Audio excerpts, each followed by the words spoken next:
to Hoop the Hall, Study Hall. I am on the bike path this morning, a little novelty for us today. And I'm talking to a expert bicyclist. How are you doing, my friend?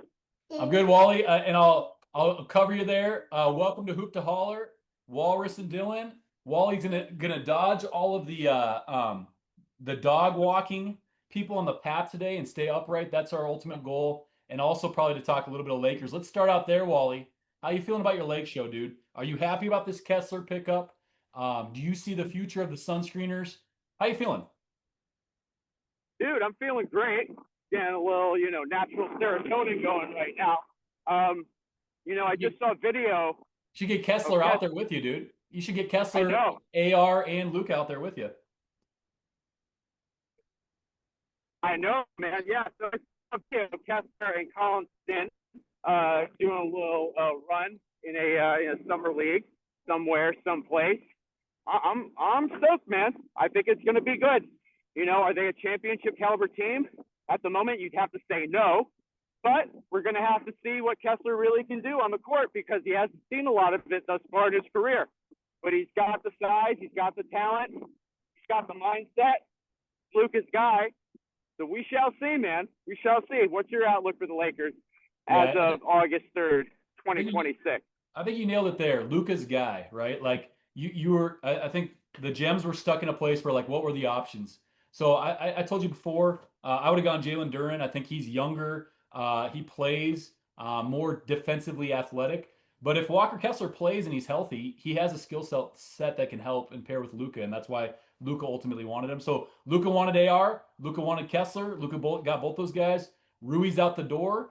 I don't know about your depth. I don't know about your defense. It's kind of the same problems, and really it comes back to does Luka start the season healthy and in shape and not whining at the refs? Because you've got a dude that can carry you there if he's right. But there's a lot of ifs in that sentence. Plus, you still got OKC and the Spurs, right? So, yeah, I don't know.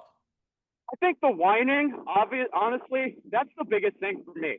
I mean, the health, that has to be there. A lot of that sometimes could just be good luck, bad luck. But the whining, I completely agree.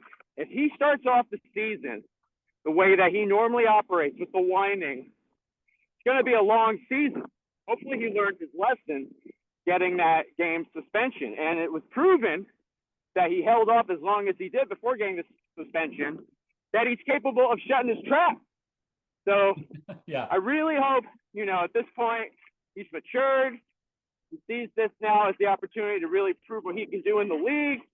And we shall see. We shall see. So yeah, we shall something see. that I know that you well, like to chew on. I'll believe the change when we see it. Like you said it, he can do it intermittently, but I don't know if people change like that. Like do you have a historical case study of a NBA player that changed their demeanor in that way? Like I just, nobody comes to mind. Like we kind of are who we are, I think, a little bit. Yeah. Um, and some of it, I think Walrus is like LeBron since age 15, 6, 14, 15, the camera has been on him. And he took the European route of spotlight and kind of like he was boy genius, right? He was competing against adults, dominating. This is something where I think LeBron did it right. LeBron was pretty humble. Yeah, he's got an ego, but he kind of paid homage to the older dudes and competed, but kind of got him where he fits in. Lucas seems like he has this entitlement complex a little bit, in my opinion. And it's deserved because he's awesome. But I think their personality, like, I guess what I'm trying to say is I see LeBron as being mature beyond his years. I see Luka as being immature below his years in some ways. And I think Yeah. that's a problem when you're at the peak.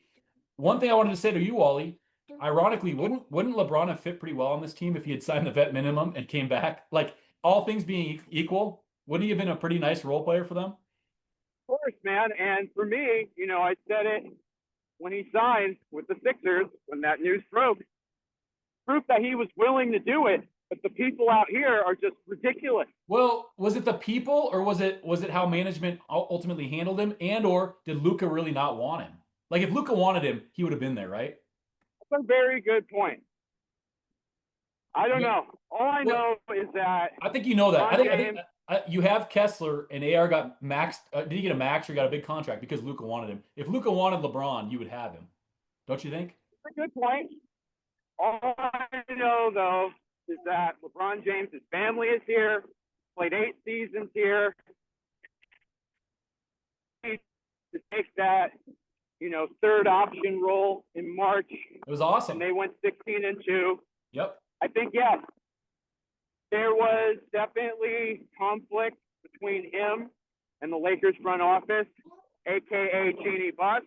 But no, man, I think at least it was a factor of how unappreciative and outright disrespectful and hateful Lakers fans were, far too many of them, towards him. I mean, just think about it, dude. I think he's a human being like you or I. Would you want to stick around in a place where everyone's hating on you every single day? Well, yeah, I would just say, we're going to talk a little bit about Steph coming up. If I was LeBron, I wouldn't have stayed this long in the first place. Why did he give 8 years to LA? Like, this is his longest tenured place. He got the bubble title. Did they ever have a chance to win after that? Really? Like, in some ways, I think he gave LA too much time. I don't know if it's Jeannie Buss, dude. Maybe you're a lot more dialed in there, but I saw Jeannie Buss and him both have public positive things to say. I think the new ownership group was like, we're not feeding LeBron anymore. I mean, Jeannie fed him, right? Jeannie accommodated him. She did all the things. So, like, maybe you know more about that than I do, but I don't put that on Jeannie Buss. I think, like, if we just look dominoes, they sold the team, the new group came in, and then LeBron and them became estranged. Respectfully, I don't think it wasn't just demonstrative or messy, but, like, why Jeannie Buss in your mind, I guess? Because it has been, I think it was the Baxter Home story about how after the Westbrook debacle, and LeBron and Rich Paul throwing their weight around, the Lakers, Jeannie Buss kind of got fed up with that. Okay. Obviously, he stayed for an additional. They drafted his son. Years. They drafted his son after that, right? I agree. Oh yeah. I mean, look, this is the thing, and this is why Lakers fans being unappreciative of him, to say the least, drives me crazy, because they did all of that because the dude legitimately saved the team, saved the franchise. Like, I'll give a shout out to our guy Andy Kamenetsky, AK, who I love. Shout out AK. Right? He brought on both wall He's made a point, and that's exactly right. He's made the point that, come on, like, the Lakers were going to inevitably get out of that rut. And I agree at some point, but what's the length of time? Because before LeBron got here, after Kobe was retired, it was an embarrassment. Yeah. Like, I was mistaken. I thought LaMarcus Aldridge, shout out an old name, didn't even take a meeting with them. Apparently he did, but they had nothing to offer except the cachet of the Lakers. Yep. No forward vision, no vision to really win. So he shows up. Next season, they get AD, Anthony Davis. They win the championship. I just don't think the Lakers are doing it nearly that quickly. They didn't bring LeBron in. But yeah, no, it was heading towards a breakup. It's okay. They had to turn the page, but it's very frustrating to me that they didn't take the opportunity to have one more final season with him and setting things up to where he would have taken that minimum here as opposed to Philly. So and a healthy Luka. It is what it is. Because Walrus, just to reflect, and then we can put this one to rest for a little bit. I became a pseudo Laker fan last February and March because it was fun to watch. Like, for the first time, that team was fun to watch. Like, they were cooking, and it was good ball, and it was short lived, And then it's over now. I think, respectfully, if there's an injury to Vic or Shea goes down, if you have Luka, you have a chance. So, like, I don't think that by any means, is it totally grim and dark in LA. You have one of the best 3 talents in the league if he's right, but he's a big if. I think he's a big if. And I think Walker Kessler, you made a decision, but man, it was a really, really heavy cost. Like, Ainge did do his damage on you guys. I don't know what other pivots you have if this doesn't work out. Oh yeah, no, they pushed all the chips into the center. There's no doubt about that. Pun intended with the center Walker Kessler.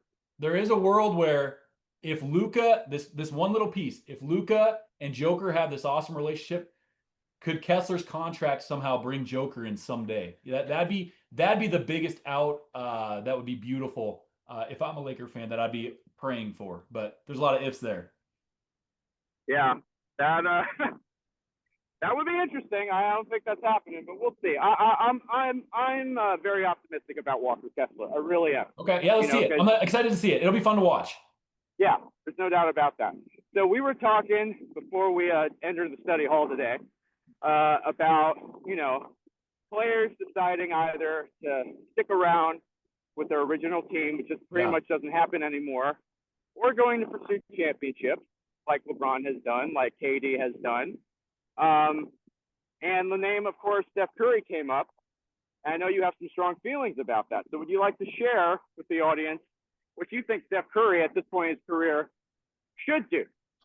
Yeah, I think we had a good discussion back and forth, and just like to kind of try and bring it I guess the backstory. You, like many, value loyalty, and I don't think you're wrong there. And obviously Steph does as well. He's got a special relationship with the Bay. I do think there was a change when they built the Chase Center to what they actually were when they were across the Bay, in terms of the fan base. I went to a game at the Chase Center, and it just was stale. And it was cool. Steph came right up to it. I don't know if I told you the story, Wally. We were in the stands. Steph came right up and did that shot that he does, like coming up from the tunnel. He came up, like literally my wife could have reached out and touched him, and he nailed it, and it was awesome. But other than that, that place is just a dollar sign in my mind. It's a beautiful gym, but there wasn't energy, there wasn't culture. It was just it felt like what's the word in surgery when you go in? Sterile. It felt sterile. That's what it felt like. So on one hand, for sure you are correct. If Steph chooses to stay, he will forever be tied to Golden State. I think he will regardless. My argument is this: you have such a finite amount of time to be the top professional in your field with these guys. When you are being compared to ghosts and legends, the way that you jump and make yourself more elite is with championships. Does Steph ultimately care about that? It's up to him. Seemingly at this point, he doesn't. However, Golden State missing on Kuminga, and who's the big that they drafted in the COVID draft at number 2 instead of LaMelo and Franz? Blanking on his name. Say again. Wiseman. Huge misses. So when Jacobs is talking about 2 timelines and they're going to be light years ahead, it didn't work because they not only didn't have players, but they didn't have trade pieces. So my point to you is just this: I don't think Steph can win in the Bay. They'll be lucky if they make the playoffs. Like last year, you saw it. They were excited because they won a play-in game, and then they lost the next one. Is that good enough at the end of his career? He still can play. Like LeBron, he can be a pivotal player in a playoff series. So my advocation would be go somewhere where you can win. Yeah, you could say that's disloyal. I just think like the game deserves that. The only people that value him staying are the owners for the Warriors and the fans there. The rest of the league like doesn't benefit at all with Steph just wasting away. And 2 case studies I'll throw back to you: Kareem and Kobe, which I know are close to your heart. Talk to me about how those compare and what you think. Yeah, so I mean, the point I was making was that obviously Kobe stayed, but you brought it up, and it's true that he was threatening to leave to go to Chicago, even entertaining going to the Clippers, which would have been just gobsmacking. But Kareem, obviously, he wins the title in his second year in Milwaukee with a guy who comes to him to help win that, the Big O. I think the difference, though, particularly with Kareem, because that's what we're talking about, great players moving on to try to win a championship, it's pre-social media. Yeah. I think if Kareem did that in 2026 as compared to, 1976, I believe that was the year, 50 years ago, he would have gotten crushed like LeBron got crushed in the summer of 2010. I think relatively with Miami. Relatively, Wally, he kind of did. Like, obviously, there wasn't social media, but I think there was a lot of backlash. But we do have an interesting case study because Giannis should have done that 3 years ago, like from the same spot. Like Giannis wasted 3 years. Like this is my point. Kareem took an opportunity when he had it, and he went while he was still young and got to win a lot more. So you don't fault Kareem, right? No, I don't. And you celebrate Kobe, right? Absolutely. But I argue that Kobe's last 5 years was a waste, both for the Lakers. If LeBron doesn't go there, you guys you're dead forever. You're in limbo forever, purgatory. And like, what purpose did Kobe's last 5 years give to anybody? pretty much in the seats, man. After he tore his Achilles, it was Yep. a wrap, pretty much. It was a wrap. It's not like other teams were going to take him. There But was a lot of talk here in LA about the contract they gave him. They gave him like a yeah, it sucked. 2-year, They gave him everything. $45 million Yeah. contract, which at the time was a lot of money. I mean, that's like 75 now, right? Or like 80. Like that's a max. That's a super max. It pretty much was the maximum I can remember. It was close to it, and yeah, no, they did that because they had nothing else going, And I would also say, also the Wally, idea that they're going to take care of their stars. Like that's always been the thing with the Lakers, yeah. and what just happened. Did they take care of LeBron? They pretty much took care of LeBron. Let's be honest. Like you said, they drafted his son. Yeah, like, but at the end, Wally, he signed with a different team on a minimum, and he could have helped. And he just won a series for you guys in the playoffs. Correct. So I agree. No, it's not a good look for the Lakers. For LeBron, we shall see. Yeah, no, I completely agree with that. Yeah. So I mean, look, man, I agree with you that Steph. If I'm Steph Curry, I want to get as many rings on my fingers as possible. And I don't know if he cares. He might not care. You know, I don't think he cares. That's the thing. For me, I have Steph above Kobe. Most people would have Kobe above Steph. If Steph went to the Spurs and won another title, maybe he wins 2 more titles, like in the history of the NBA, does that matter? And also as a fan, I just think it'd be fun to watch. Like I don't want to watch him just play garbage basketball for Golden State. And the difference between Steph and Kobe and LeBron and Kobe is Kobe never embraced being a role player. Nope. LeBron kind of did it last February and March, and we'll see if he potentially does that. And I think Steph could very well do that. Steph could be Ray Allen or Reggie at the end of his career. He did that with KD. Correct. Great point. Kobe couldn't do that. Dwayne Wade did that with LeBron. Kobe never did that. Kobe never did that. And I don't see that as a positive. I see that as a negative. Some people would be like, well, that's the Mamba way, Mamba mentality. Well, yeah. They lost games. The baby Lakers never grew and they never realized themselves because it was messy with Kobe. So these are things that I guess in my personal rankings, I would value. If Steph chooses to stay there, good on him. It's his choice. And I see the loyalty thing. We talked a little bit about Dirk as well. We talked about Tim Duncan. You said it. I think the guys from the 80s, Magic, Larry, Michael, all of those guys had phenomenal teams around them throughout their career. Like Steph does not have a team around him anymore, dude. There's nobody there. It's dry. Oh, I'm having another one of these days where I have this whole sidewalk being taken up, but this at least is by. Well, we can hear you good now, and we can see you good, and you look, and you're framed with beautiful trees in the sun. So tell me. All right, I'll take a little break. Talk to me about that. Do you see that Steph's situation is different than Bird, Magic, Michael, Isaiah Thomas? I think was another guy you maybe brought up. Yeah, I'm gonna try to do 2 things at the same time. Multitasking, Wally. You got this. Multitasking, yeah. So I think this is the deal. Hold on 1 second here. Hey, palm trees are sweet vision from this side of the. We finally got the Canadian Fire smoke here, so I love seeing some blue skies and palm trees. That's pretty. Let's see here. Oh my goodness! I'll share with the video. I took a little tumble on my bike as I was telling you before we hit record, so everything's a little out of whack. Let me just go off camera here for a moment.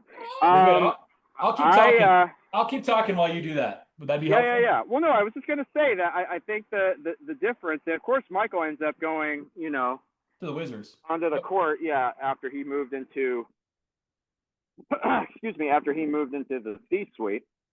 So he doesn't get to say I was only with one team my whole career. And frankly, Walrus, most guys have done that. Most guys, like this is what I guess I'd say. Another point to be made.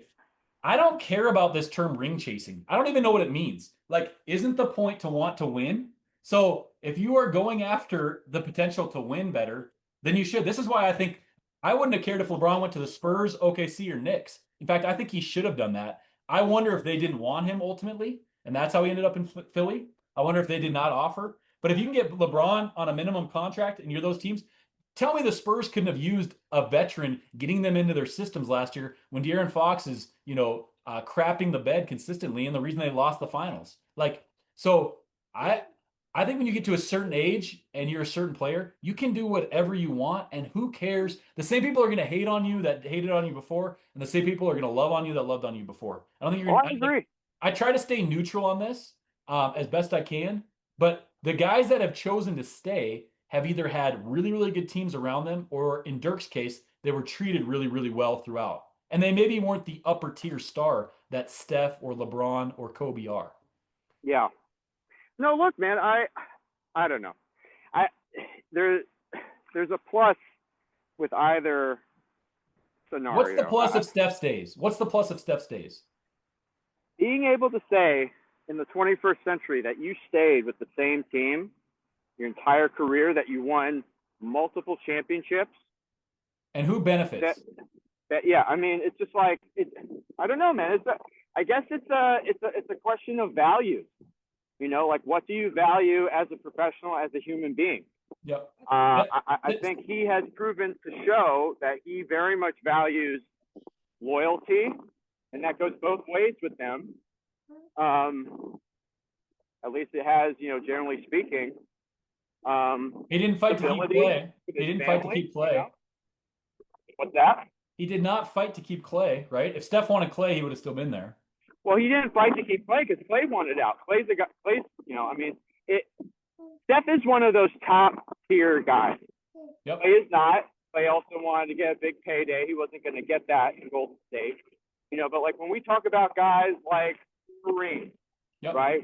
Brought up Wilt. Wilt was definitely a guy who sought to get a ring elsewhere, despite the fact he finally won in Philadelphia, beating the Sixers. I mean, being rather the Celtics when he was on the Sixers, which is interesting. He went to the Lakers. But yeah, Magic, Bird, Duncan, Kobe, those guys. Duncan is the Russell, Steph of comp. course, in the past. Duncan is the Steph comp in terms of personality, I think, and loyalty. However, Yeah, the Spurs drafted Kawhi Leonard and he took him to a championship and he was the Finals MVP.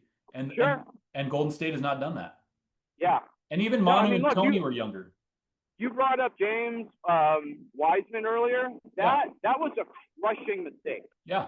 But it was tough. Crushing mistake. It was Number tough. 2 overall pick in the middle of the dynasty. Yep. And they also got something for him. You know what I mean? Same with Wait. Kuminga. And same with Kuminga ultimately. Like Kerr didn't play Kuminga, and so they didn't get any value out of him.